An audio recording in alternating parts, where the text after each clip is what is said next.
Hi everyone, welcome back to the channel. In this video, we'll be taking a look at what you can do to fix why Roblox is not working for 2023 or there is, a Roblox connection error. Now don't forget to hit that like and subscribe and hit that notification bell so you guys are updated whenever we upload a new video. Stick until the very end so you don't miss a single detail. Now the first thing that we can go ahead and do is check that your Roblox app is fully up to date. So just go ahead into your Play Store and then type in or search for Roblox right here.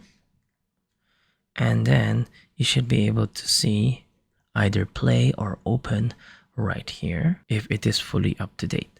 If it is not fully up to date, then you should be able to see the update button right here. So go ahead and update your app.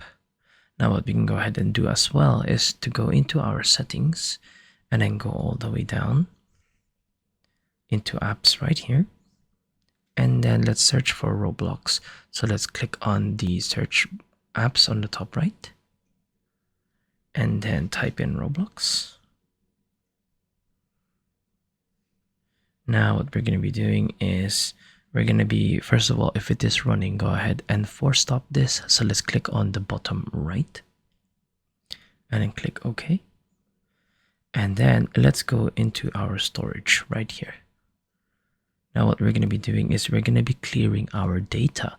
So go ahead and click clear data on the bottom left and then click delete. And then if there are some cache left, go ahead and delete this on the bottom right as well.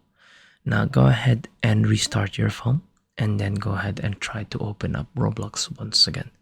One final thing that we can go ahead and do is to go into Play Store and then search for VPN. So we'll be playing Roblox using a VPN, so it can be any of these right here. So just go ahead and install one of these and then go ahead and activate the VPN before trying to open a Roblox, and then this will help you with your connection right here.